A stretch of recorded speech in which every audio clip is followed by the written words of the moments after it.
I opened up my lunch, and the first thing I heard after a few seconds was just like, "Ew, what's that smell?" And everyone just looks around, is trying to figure out where the smell is coming from. And I just look down at my lunch, and I'm just like, oh boy. My mom would pack me lunches, and she would like cook our own Asian food at home and stuff. And then when I would bring it to school, the kids would make fun of me and be like, "Oh, that's so weird, like that's gross, what are you eating?" All of our friends decided that since we were the only Asian kids, we should start dating. I got a lot of thank you, come again. Everyone's just like, oh, I bet he's eating dog. And that was the day where I was just like, nope. And I just went home to my mom crying. I was like, can you just make me a peanut butter and jelly sandwich for the rest of the year? Well, at school, a lot of things sports was definitely a big thing. Like, just because I'm Asian, like, always picked last, or kind of, like, excluded, like, oh, he can't, like, play sports, he can't play basketball. When I was in second grade, we were learning about how in World War II, the U.S. kept the Japanese Americans in concentration camps. So we were reading a story with a picture book about a little girl who had been stuck at a concentration camp, and after the story, a classmate turns to me. He looks really angry, and he turns to me and he says, "See, it's your fault that there was an entire war. You're the reason why Japan bombed the U.S." At the end of the semester, one of my teachers asked me if I was an ESOL after having me for an entire semester. So, like, that and, like, the same kind of, like, separation from, like, they assume something about you, or they assume you're different from everyone else. It was really tough for me. I contemplated suicide at that time. I ran away from home. It was one of the toughest moments of my life. How was a little girl responsible for an entire world war? Second of all, I'm not Japanese, so I'm not even related to that incident. But third of all, what was this little boy taught that he thought it was okay to yell at a little girl for things that had happened in the past? I remember when I was in elementary school, like, I was on the bus and a lot of people on the bus would be, like, chanting about how I had, like, a mustache or, like, a unibrow, and it's just something where looking different from other people sets you apart. Because I don't look stereotypically Asian. Like, a lot of people have been like, I've said, like, I'm Taiwanese, and they're like, I don't think you are. Like, are you Mexican? Are you Hispanic? And it's like, no, I'm Asian. And they're like, you don't look Asian. And it's just kind of offensive. Like, this is my culture and this is my identity, and I'm proud to be Asian.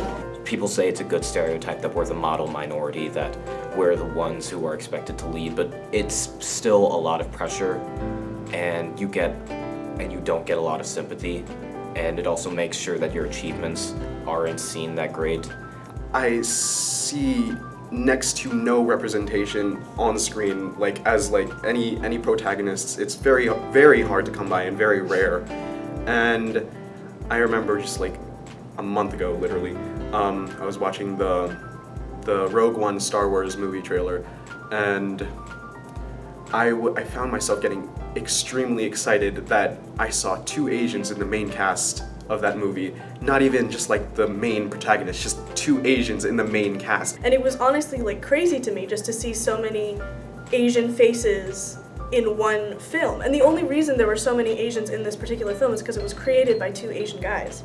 So all of the characters were Asian, they were all played by Asian actors, and them being Asian had nothing to do with the storyline or the characters. And it was just so refreshing and shocking to me. And then I was annoyed that it was shocking to me because it shouldn't be. Growing up, we didn't have any role models. I didn't have anyone. There was like London Tipton in Sweet Life of Zack and Cody, but that wasn't really like a big thing. It wasn't really Asian culture. So I think it's great that we have like an upward curve in media, but it would be great if we had more of it. It's either a wise man, a priest, a demonic priest, or just a taxi driver. Well, when I was feeling underrepresented, I kind of felt different in like a very lonely sense.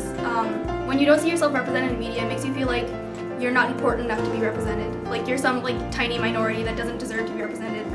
it just gives people an opportunity to stereotype and like be racist. Like it's helpful to them to be ignorant, and it just hurts us. There's not, like, I can't really relate to any of the characters. I mean, I can relate to them because obviously, like, your race doesn't define you, but it's like as if we don't exist. I mean, we always get the, where are you from? Out of the blue, she just asks us, like, where are you guys from? Where are you from? He looks at me and he smiles, and I'm like, this is weird. And then he's like, are you Japanese? You're assuming that we're not from the US. You're assuming that we're from a different place. We're not all Chinese. We're not all Korean. There's so many different like countries and cultures. And during that time, I was wondering like why was I Asian? Kind of like I didn't want to be Asian at that point, and for a while I just couldn't like wrap myself around my culture, and I kind of shut myself off from my family. I just want to know why. Well, why do you think that's okay? Why do you find it funny to put on an accent and ask me to fix your computer? Why? I'll joke about it because I just don't want to cause conflict, but why do you think that's okay? First and foremost, I am American, and this is my home, and this is where a lot of my culture is from. But like, don't make assumptions just based on what we look like. We come from a broad spectrum, and a lot of us have very different cultures, and we represent a very wide variety of the world. Listen to other people's voices, because that's one of the biggest problems I think we have is people are just not listening. They're speaking over others who deserve to have their voices heard, and I think once people are able to make themselves heard, then there will be more understanding. You have to take into account other people's emotions, and although people say it's just an opinion, it's not fair when your opinion disrespects someone's existence. I know your ignorance often isn't your fault. You're probably raised that way. You probably learned it from our culture because our culture is a racist one. But if you can just try to think about perspectives of other people and try to imagine what it's like in someone else's shoes before you make a judgment, try to do that first. I think everyone's part of one race, the human race, and there's no need to discriminate. Sorry you didn't get to see diversity, like sorry you don't get to see the greatness of Asian culture, and like sorry that you haven't experienced a lot of this, because I don't know, a lot of people like feel angry against people who discriminate against them, but then you also have to understand that it comes from a place of ignorance. Like people don't really come out of the womb like discriminating people. They're kind of more like, I don't know, I'm unfamiliar with this, so I'm going to discriminate against them and like not treat them as I usually would, because it's different. Yeah, I'm Asian and it's a part of my identity, but at the same time, it's not something that defines who I am, and it's certainly not something that has anything to do with you.